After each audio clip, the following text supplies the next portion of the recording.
Imagine what would happen if you saw God descending from heaven, riding upon a cherubim with a fiery face of thick columns of smoke, shooting arrows of lightning, and trailed by coals of fire and hailstones. Throughout biblical times, say few chosen individuals witnessed something extraordinary encounters with the divine. But these encounters were far from ordinary. They were life-changing, awe-inspiring, and event-terrifying. So what really happens when a person comes face-to-face with God today? We're diving into the stories of 5 people who saw God in the biblical and extra-biblical texts, exploring their encounters, the visions they witnessed, and how these moments transformed their lives forever. After leading the Israelites out of Egypt, Moses went up Mount Sinai to meet with God and receive the 10 Commandments. During these encounters, Moses asked to see God's glory in the book of Exodus 33 and 34.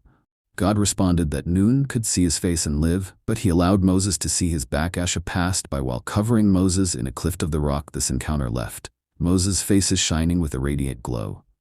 When he came down from the mountain, a sign of the glory he had witnessed.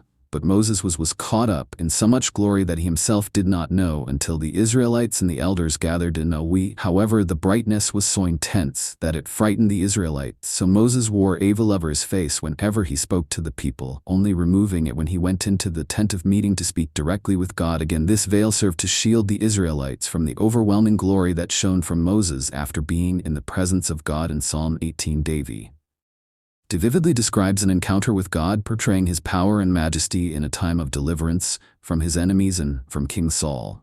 But when his prayer reached God's ears, the earth trembled and quaked, and the foundations of the mountains shook and trembled because he was angry. Smoke rose from his nostrils, consuming fire came from his mouth, and burning coals blazed out of it. God parted the heavens and came down with dark clouds under his feet. The Lord came down riding upon a cherubim, and flew soaring on the wings of the wind. Although this chapter is highly symbolic, David showed that God can move the heavens and earth for the sake of those who love him, and it was later after this event that God made a covenant with David to establish David's dynasty with the future messianic king forever. While the book of Enoch was banned due to its focus on Enoch's transformations, its reveals show he was transformed into an angelic scribe of the highest order known as Metatron in the celestial realms, clothed in garments of light. Enoch describes radiant face as brilliant as molten iron in a furnace, impossible to endure or approach. Many prophets shared extraordinary encounters with the divine, including Ezekiel, who witnessed the aim, and Daniel, who was left sick after his visions. But Elijah's experiences stands out as the most unique among them. After his dramatic victory over the prophets of Baal on Mount Carmel, where God sent fire from heaven to consume Elijah's sacrifice, Elijah found himself threatened by Queen Jezebel, who vowed to take his life. Afraid, he fled into the wilderness and eventually made his way to Mount Hor, also known as Mount Siph. Feeling overwhelmed and exhausted,